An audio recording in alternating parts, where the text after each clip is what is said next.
আমার মন ভরে যায়।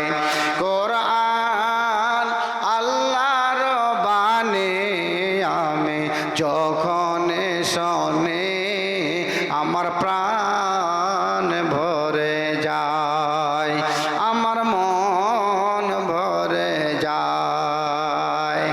ও মুসলমান ভাইরা, ও মুসলমান ভাইরা, কোরআন পড়ে দেখো না কত শান্তি পাওয়া যায়, কত শান্তি পাওয়া যায়। কোরআন আল্লাহর বাণী আমি যখন শুনি আমার মন ভরে যায়, আমার মন ভরে যায়। ও মা বোনেরা, কোরআন তেলাওয়াত করে দেখো না, ও মা বোনেরা, কোরআন তেলাওয়াত করে দেখো না কত আরাম পাওয়া যায়, কত শান্তি পাওয়া যায়। কোরআন আল্লাহর বাণী, কোরআন আল্লাহর বাণী আমি যখন শুনি আমার মন ভরে যায়, আমার প্রাণ ভরে যায়। লিল্লাহি তাকবীর। ভাইরা আজ খাইনি জি, সব না খেয়ে খেয়ে এসছে, আর 30টা রোজা করেছে বুঝলেন, যে ভিতর ফ্যাপসা হয়ে গেছে। লিল্লাহি তাকবীর।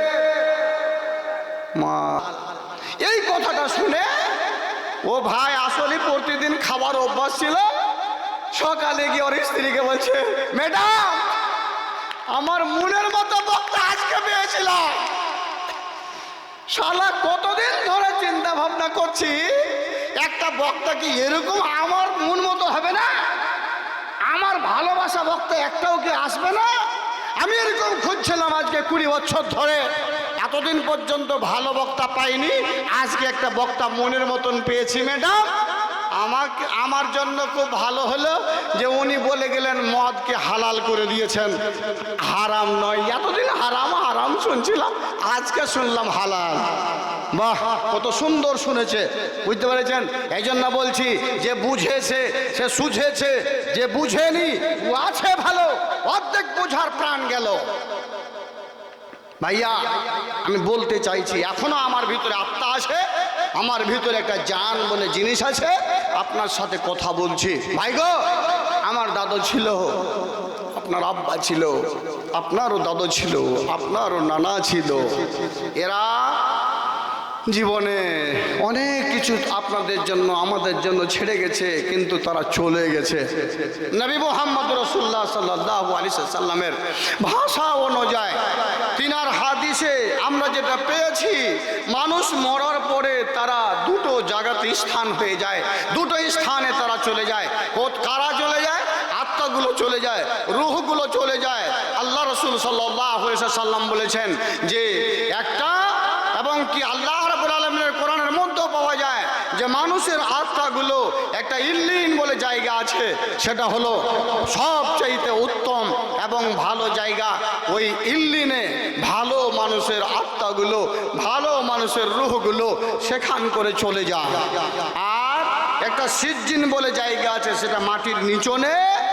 এই সিজ্জিন বলে জায়গাটাতে মানুষ যখন মরে, যাদের খারাপ আত্মা, দুনিয়াতে ভালো কাজ একটাও করে জীবনে যায়নি গো বন্ধু, তাদের আত্মাটা নিচনে ওই সিজ্জিনে চলে যায়। ওরা গিয়ে তখন যে আযাব, যে শাস্তি, যে কষ্ট সেটা পেতে থাকে। আর যাদের ইল্লিনে চলে যায়, সেই আত্মাটা আল্লাহর সুখময় স্থানে পৌঁছে তারা আরাম পায়, সুখে শান্তিতে তারা জীবন যাপন কাটায়, পাখির মতো তারা উড়ে বেড়ায়, তাদের কোনো চিন্তা ভাবনা থাকে না। বন্ধুগো, আল্লাহ রাব্বুল আলামিনের কাছে দোয়া করছি, মহান আল্লাহ, আমরা যখন মরবো আমাদের আত্মাটাকে তুমি স্বয়ং আল্লাহ ইল্লিনে পৌঁছে দিও। সকলে বলুন আমিন। ভাই জোরে বলুন আমিন। তারপরে ভাইজান আমরা একটু ওই আল্লাহর একটু প্রশংসা করি, মুখটাকে হিলিয়ে আর একবার বলুন আলহামদুলিল্লাহ, আলহামদুলিল্লাহ, মাশাআল্লাহ। একবার আল্লাহর নবীর উপরে দুরূদ পড়ি। আল্লাহুম্মা সাল্লি আলা মুহাম্মাদ ওয়া আলা আলি মুহাম্মাদ কামা সাল্লাইতা আলা ইব্রাহিম ওয়া আলা আলি ইব্রাহিম ইন্নাকা হামিদুম মাজিদ। আল্লাহুম্মা বারিক আলা মুহাম্মাদ ওয়া আলা আলি মুহাম্মাদ কামা বারাকতা আলা ইব্রাহিম ওয়া আলা আলি ইব্রাহিম ইন্নাকা হামিদুম মাজিদ। ভাইরা আমার, আপনাদের কাছে আমি সূরা বাকারা থেকে দুটো আয়াত তেলাওয়াত করেছি।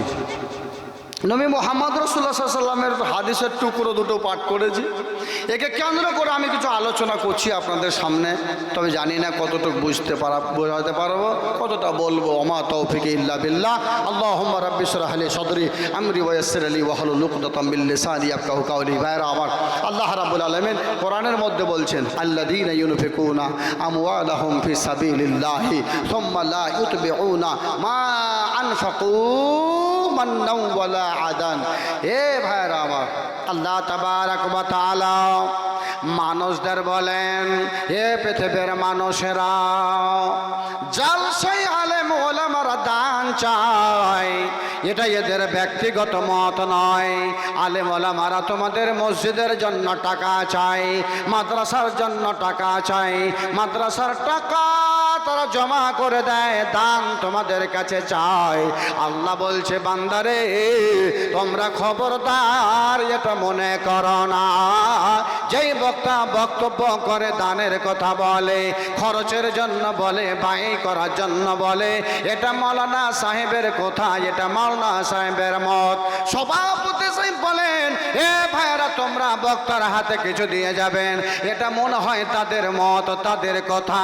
আল্লাহর বান্দা, ভুল করেও এটা বুঝবেন না, ভুল করে এটা মনে ভাববেন না। আল্লাহ রাব্বুল আলামিন বহু জায়গার মধ্যে, বহু জায়গাতে আলোচনা করে দিয়ে আল্লাহর বান্দা তোমাদেরকে আমাদেরকে সুন্দরভাবে দান করার কথাগুলো বুঝিয়ে দিয়েছেন। কিন্তু বন্ধুরে, দান করার পর যেই ব্যক্তিরা, দান করার পরে যেই ব্যক্তিরা ওই দানের কথাটা আলোচনা করে বেড়ায়, দান করার পরে মানুষদেরকে বলে বেড়ায়, আমি এতটা মসজিদে জমিন দান করলাম, আমি এতটা মসজিদে টাকা দিলাম, আমি এতটা মসজিদে সিমেন্ট দিয়েছি, এতটা আমি রড দিয়েছি, এতটা আমি বালি দিয়েছি।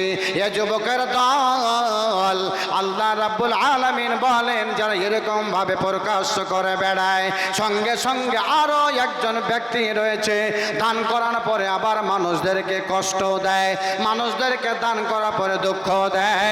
আল্লাহ রাব্বুল আলামিন বলেন, আল্লাযীনা ইউনফিকুনা আমওয়ালাহুম ফি সাবিলিল্লাহ। এই যুবকেরা, এই আমার ভাইরা, আমার বোনেরা, যারা কিংবা যেই মানুষেরা আল্লাহর পথে দান করবে, আল্লাহর রাস্তায় দান করবে, সুম্মা লা ইউতবিউনা মা আনফাকু মান্নাও, ওই ব্যক্তিরা আবার ওই জিনিসটা, ওই ভালো জিনিসটা, অনুগ্রহটা মানুষের সামনে প্রকাশ্য করে না, মানুষের সামনে বলে বেড়ায় না, ওয়ালা আদান, এবং দুঃখ দেয় না, কষ্ট দেয় না। আল্লাহ রাব্বুল আলামিন এবার বলছেন, লাহুম আজরুহুম ইনদা রাব্বিহিম ওয়ালা খাউফুন আলাইহিম ওয়ালা হুম ইয়াহজানুন। আল্লাহ তখন বলছেন, বান্দা, মানুষকে কষ্ট দিলি না দান করার পর, মানুষকে দুঃখ দিলি না দান করার পর, আবার কোন মানুষের সামনে বলে বেড়ালি না, আমি আল্লাহ তোদের সাথে ওয়াদা করছি, শোনে নে, লাহুম আজরুহুম ইনদা রাব্বিহিম, তোমাদের ওই দানের নেকি মহান আল্লাহ রাব্বুল আলামিনের নিকটে তোমরা পেয়ে যাবা। আল্লাহ তোমাদেরকে দিয়ে দেবে, আল্লাহ তোমাদের সাথে ওয়াদা করেছে।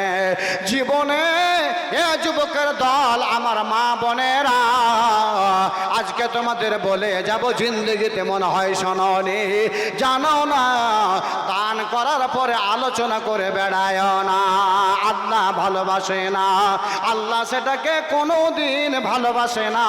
তুমি দান করবে আল্লাহর পথে, মানুষকে বলে বেড়াবা, তুমি দান করবা মুরব্বীদেরকে বলে বেড়াবা, তুমি দান করবা দোকানে গিয়ে আলোচনা করবা।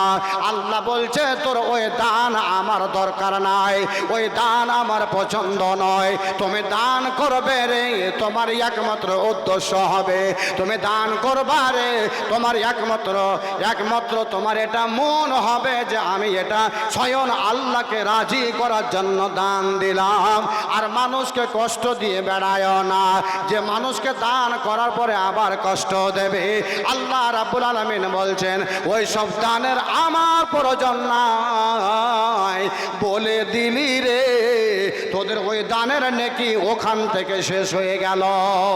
আলোচনা করে বেড়ালি, মানুষকে বলে বেড়ালি তোর দানের নেকি আমার কাছে নাই, কষ্ট দিলি মানুষকে ওই দানের নেকি আমার কাছে নাই।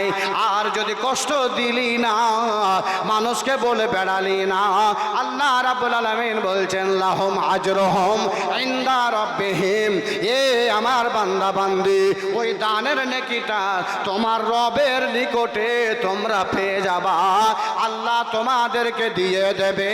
আল্লাহ বলছেন এটা আটকিয়ে রাখবে না আল্লাহ। আল্লাহ তোমাদের একদিন না একদিন ওই দানের নেকিটা তোমাদের ফেরত দেবে। আল্লাহ রাব্বুল আলামিন আবার বলেন পৃথিবীর মানুষ রে, যেমনি ভাবে তুমি দান করো অমনি ভাবে তোদের ফেরত দেব না, আমি বাড়িয়ে চাড়িয়ে তোমাদেরকে দেব। আল্লাহ বলছে ওয়ালা খাউফুন আলাইহিম ওয়ালা হুম ইয়াহজানুন, দানকারী ব্যক্তিরা, মসজিদে দান দেওয়া ব্যক্তিরা, তোমাদের ওই দান করার পরে কবরে হাসরে ভয় থাকবে না, কবরে হাসরে ডর থাকবে না, কবরে হাসরে চিন্তা ভাবনা করবি না। এ যুবকের দল তোমাদের হাতে পায়ে ধরে জোড় হাত করে বলে যাব, মানুষকে দেখাবার জন্য কোরআনে সূরা বাকারার মধ্যে রয়েছে রিয়া আন্নাস, মানুষকে দেখাবার জন্য তোমরা দান করিও না।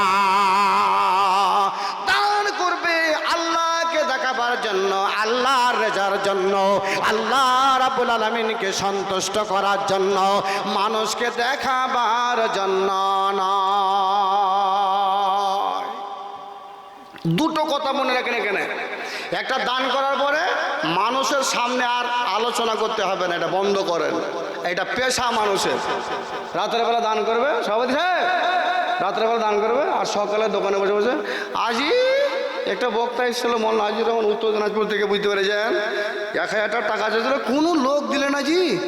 আমি তখন বলছি নেন মোল্লা সাহেব আপনি 1000 টাকা, আমি 2000 টাকা দিচ্ছি নেন, আমি 2000 টাকা দিলাম। ওখানে 2-4টা লোক ছিল ভাই, মনে ভাবলো বাবা ইয়ে আবার কত বড় ব্যক্তিরে ভাই 2000 টাকা দান করলো, ওখানে লোকের সামনে আলোচনা করলো। আবার কতটা লোক আছে ওর দাদু দিয়েছিল জমি মসজিদে, মনে রাখেন কষ্ট দিবেন না, আলোচনা করবেন না, কষ্ট দিবেন না দান করার পরে। দাদু দিয়েছিল জমি, জমিটা তখন দিয়েছিল, হতে পারে তখন দাদু লিখে দেয়নি, মসজিদ নির্মাণ হয়ে গেছে কবে, আজ থেকে 70 বছর আগে, 80 বছর আগে।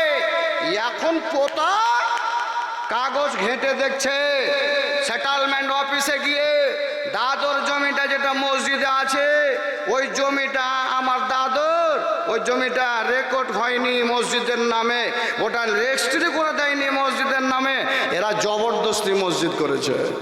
পোতারা তখন বলছে এটা আমার দাদুর, এখান থেকে হইতে যা, এখানে নামাজ পড়তে হবে না, মসজিদ ভেঙে দেয়।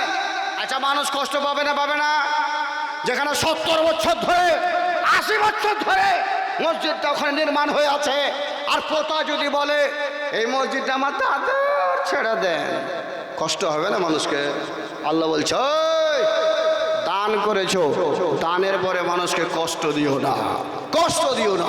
যদি কষ্ট দিয়ে দাও